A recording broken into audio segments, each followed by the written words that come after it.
Hey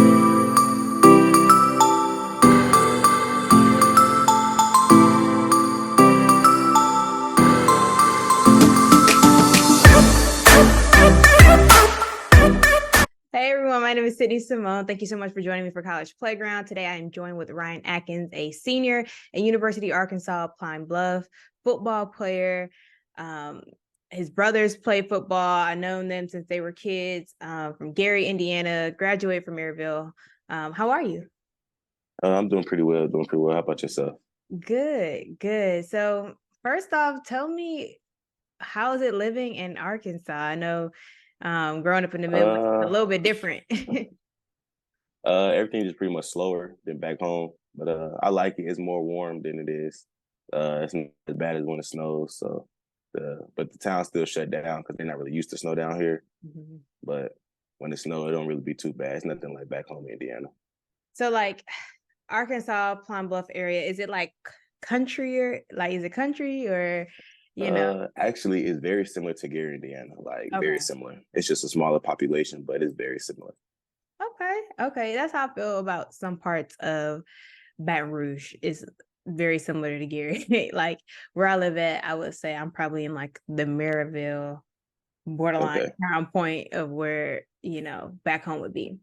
But yeah, been playing football since you were a kid. How did you get your start or get your love for football? Uh, Really, like I said, playing football since I was a kid. I started when I was 4. My mom, she just signed me up. Well, my brothers, my first year, they were already doing it for 2, 3 years already. My first year, I was able to do it. She was the one who signed me up, and I never looked back. Just instantly fell in love with the contact of the sport, the brotherhood, the camaraderie. So yeah, I never looked back, and it's brought me here to where I am now. So how is it playing with two older brothers? You're the baby brother. And is it like any pressure? Like is it challenging or do they pick at you? Or like how is it? Uh, it has up and downs. The ups, like you said, get to play with my older brothers. Everybody would love to do that. It Mhm. was just a great time of life. But at the same time, it has its downs because everybody expects you to do what they have done or even better. And it's very possible because they showed me the route and the steps to take to success. So it has ups and downs. So how do you make sure, you stay true to yourself and and you keep, your individuality? Of course, you want to be just as good, if not better than your brothers.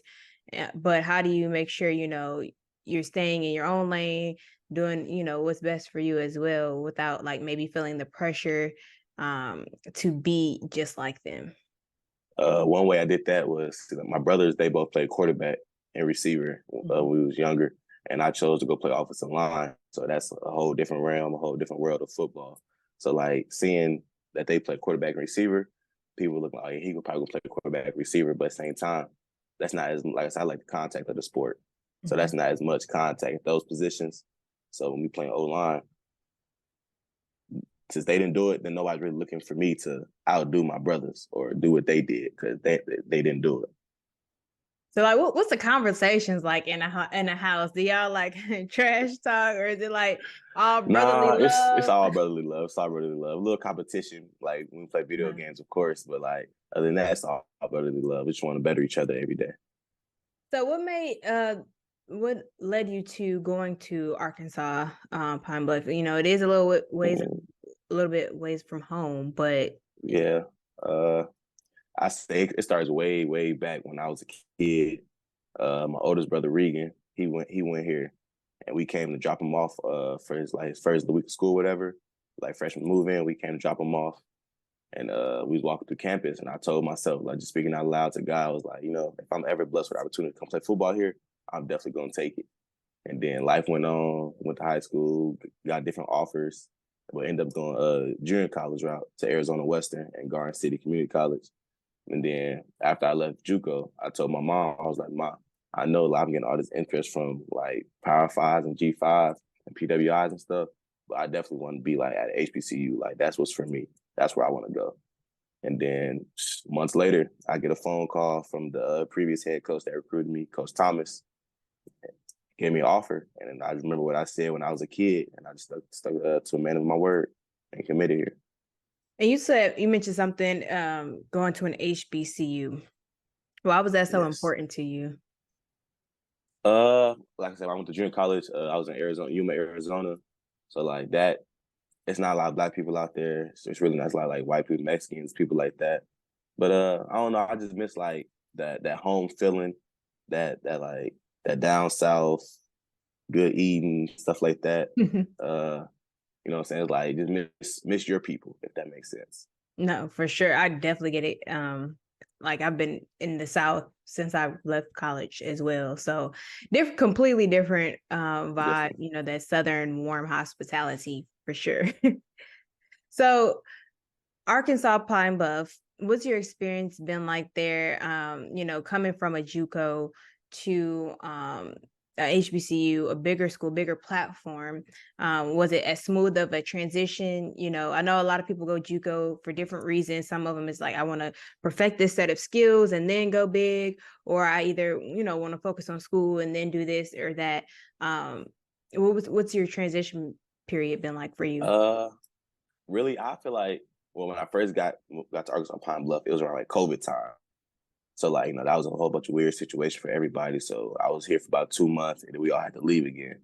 So then I was home for another year. So it was kind of I didn't really feel like it was a transition, but like once I actually came back in 2021 after like COVID and stuff, uh to be honest, it kind of felt like a JUCO kind of sorta because like I said, it's the HBCU, it's in Pine Bluff, Arkansas at that. So it's not really a lot around. So it's really just the school in the city. So like really, besides like the in town stuff, everything just felt like a JUCO and HBCU mix. Like the teammates, I had a whole bunch of JUCO teammates as well. So like it all felt like nothing had changed. It's just a bigger school, bigger name, bigger everything. So you mentioned playing through COVID.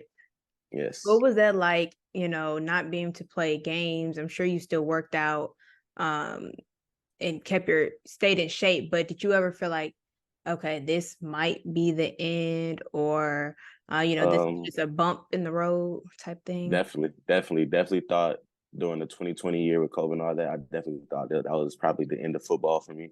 I thought about hanging up the cleats multiple times, but like I said, I just continued talking to God, and He had a brighter path for me to follow. And I just stuck with it, finished, keep working out, stayed in contact with the coaches, and now we're here. So now that you're back in it, you're playing, you're in your senior year. Do you have plans to do a fifth year? Or are you thinking about, going pro and looking at some leagues, or what plans do you have Uh, beyond? Nah, yeah, I exhausted all my eligibility, so I'm right now. I'm in my preparation for my pro days and like bowl games and stuff. I have a few bowl games coming up later in December, and I got some in next year as well. But other than that, yeah, I'm just looking for the next level. I talked to a few NFL scouts, talked to some CFL scouts, so I'm looking to take my talents to the next level for sure, go professional. Do you have like a specific, I know you mentioned NFL and CFL. Do you have a specific league like this is my ultimate goal or specific team where you just kind of like Uh, going with the since I flow? was since I was a kid, my ultimate goal was to play in the NFL, no matter what the route is. If I have to go to a lower league to for a few years to prove myself, I'll do that. I'm perfectly fine with doing that. But at the end of the day, I still want to play professional football. I still want to get paid for my hard work. Now, since we've been talking, you've mentioned, going to JUCO or maybe going to HBCU or versus a PWI, or maybe even, starting in one league and switching over. You seem very like comfortable with that. A lot of people will say, oh, I'm not going if it's not this offer, or if it's not a Big Ten, or if it's not a top school. But, you realize the power and taking some different steps and maybe using other resources to get to where you are. What made you like trust in that way and be so confident in knowing that, okay, my route may not look like strictly going straight to the Big Ten or the big leagues and everything like that? Because I know sometimes you get there and yeah, you're there, but you may not actually play. So Correct. what helped you build your confidence and understand the process of taking different routes to get there? I probably had to say probably my freshman year of college. Like I said, I was in Arizona, and that's 32 hours from Gary, Indiana. So as a freshman, fresh 18-year-old going off to college by itself, 32 hours, that was a big of a change. So like when I got there, I was a little underweight compared to everybody else. And like I was a freshman, so the coach, he told me I might not either play or I'm gonna play on special teams and here and there. So then I had to reevaluate everything and look like what I want. I had to take certain steps. And right now, the coach say I'm not physically, mentally ready to play on that level. So he gonna put me in here and there. So I gotta do this to get where I want at the end of the day. So I played my role. I played special teams. I did that. Play a little tight end, and when I got my chance to actually play offensive line, I didn't give it back. So I feel like my freshman year having to do those other things just to see the field, that helped me for later in life to do what I got to do to get to my dream. So how much of building your weight is like, so I know in wrestling or boxing or fighting, they have to like weigh in. Is it like that, or do they just have certain targets, like they want you to have a little more meat, a little bit more muscle? Do you have to have certain weight criteria that you have to meet, or not necessarily? You could say yes to that. At the same time, it's like, no, not really, because offensive linemen come in all shapes and sizes. So it can either, like you said, wrestling and stuff, like you have to weigh, you got to make a certain weight to be able to wrestle and compete at that level. But offensive line, like coaches, they really just want you like 275 plus. Anything other than that, they kind of question on it. So like when I first got to college, I was only 240. I just finished wrestling in high school. So I had lost all the way from the football season. So I was on about 240. And that's why I said I was undersized. But at the same time, it's like, if the coach know you can play, they're going to put you in no matter how big you are. Right. And that's what I was saying, because I know I saw that you wrestled, so I wasn't sure if it was the same thing, if you had those challenges trying to, make sure you get to a certain weight point or drop a certain weight and things like that. So speaking of that, what made you stick with football over wrestling? Or maybe, some people do the dual sport thing in college. What made you like lock in with football versus, wrestling? I want to go to the league. I want to play professional football, like I said. And I know with that, you really got to put your all in one thing. Like if I was trying to do multiple sports in college, I wouldn't be able to mentally lock in on just football in school and getting my degree and getting professional. So I just after my senior year, I decided to go ahead and just hang up the wrestling, even though the best fun I ever had, one of the hardest sports I ever competed in. Really? It's definitely harder than football. Why you say that? It's just tax. It's way more taxing on the body. Like it's really just you and the other man out there. Like it's if you lose, that's on you. If you win, that's on you. There's no because this player didn't make a play. It's all about how much you really want it. So do you find it easier to be an offensive lineman because you wrestled, like because you had that contact, because you knew how to, position people in a certain way? Did you find it easier to do that in football? Oh, definitely. That's part of the reason why I even started to wrestle in the first place. In high school, my offensive line coach, he said, "Hey, if you want to go play college football and later after that, go wrestle. It's gonna help you out tremendously." So I listened to him. I went and wrestled, got my hips better, got my hands and eye coordination better, and that's one of the best decisions I ever made. It definitely helps me out on the football field.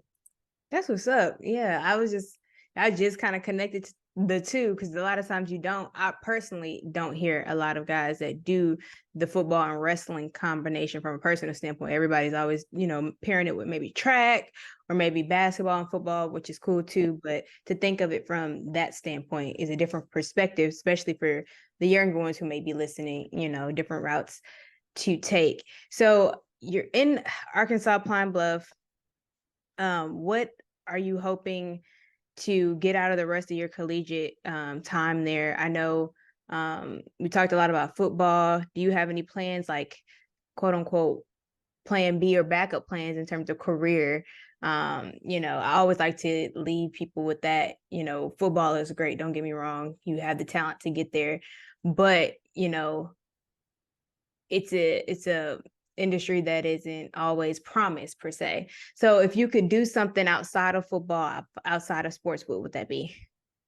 Well, like my college coach, Coach Hampton, he always say the NFL stands for not for long.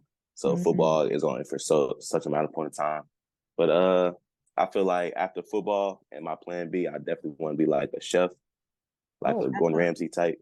I definitely want to okay. be like an executive chef, private chef. I love to cook. So Oh, you can. I want What's to your own my favorite thing to own cook? chain of restaurants.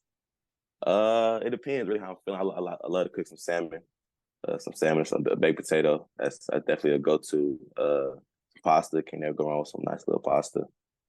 Chicken wings. You know, Oh, so you think depending about on going the to cut? Oh, you can whip. Oh, you can whip it up. yeah, Oh, you in the right place for it, definitely. Arkansas.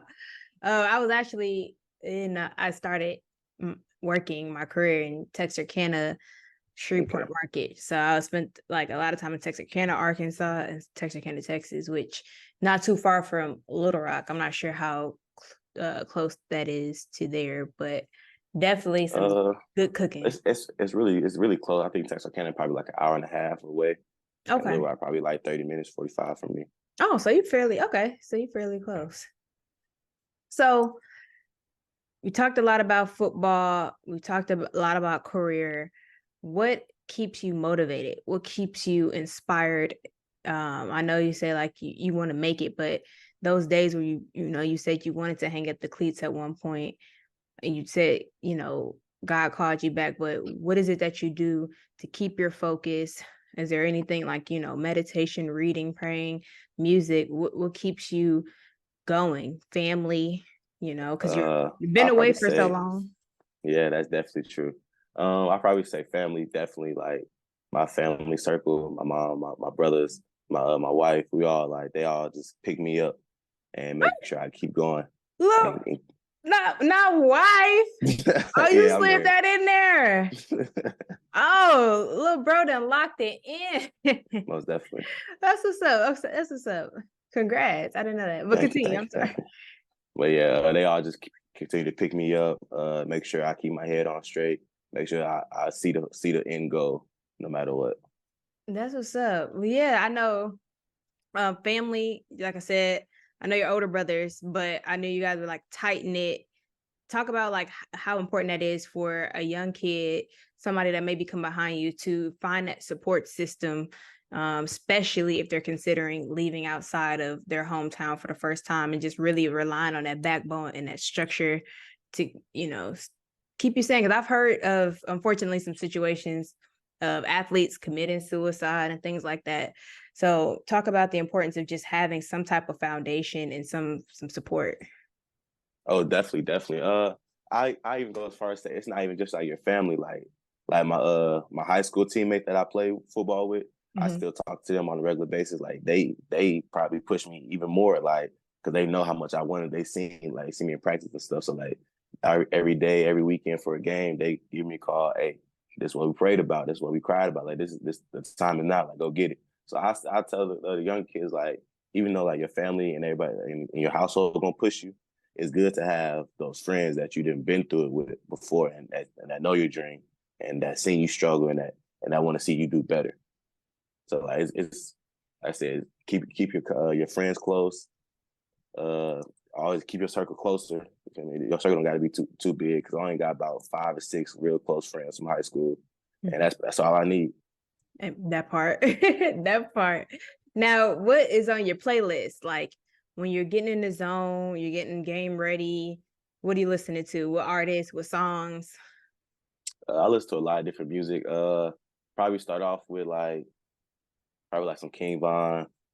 Uh, I listen to a little bit of Lil Wayne a little bit.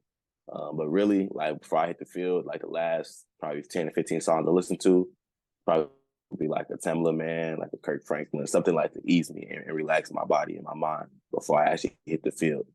If I build up all this energy inside before I even go out to play, you'll crash out in the first half. So you got to conserve it. So I listen to like a lot of gospel as well before games. Some Beyonce, some Rihanna, Okay. Okay. I like to switch up, but definitely, you can never go wrong with a good gospel. And some of it, depending on what you listen to, will have you pumped up too. So definitely, yeah. definitely does. Well, thank you so much for talking with me. Before we wrap up, leave people with something you've learned or maybe some advice or if there's something, you would have done differently, like for the younger kids coming behind you, what would you leave them with? A few things actually. One, once you start getting your offers and like your interest from schools, don't let that get to your head. That was one thing I did, and it definitely went bit me in the butt. But that for me, Wait, stay pause cool right head. there. Why you say that? When I was in high school, I was highly recruited. I Mhm. was committed to UCLA at one point in time, and then I just thought I was like the best thing since sliced bread, if that Mm, makes sense. okay. And God definitely showed me, he's like, hey, it's not that. So definitely life lessons that got me to where I am today and the man I am today. And I'll probably say some advice I got my freshman year of college from one of my teammates named Bryce Beekman. May he rest in peace. He told me it's only three S's when it comes to this. You got school, sports, and social. But you only can do two full out and 100%, and that's school and sports. The social life will come. That's always going to be there. So go ahead and focus on your school and sports to make it to your dream. Perfect. I love that. Thank you so much for talking with me today. I wish you the best in your career. I know you're going to do good your senior year or finishing out with your bowl games and everything like that. Leave people with your social media or your Instagram or whichever platform that they can connect with you and, find you and follow your journey as well. My Instagram is big_ATK60, and my Twitter is just my name, Ryan Atkins. That's it. Perfect. Thank you so much for joining me today.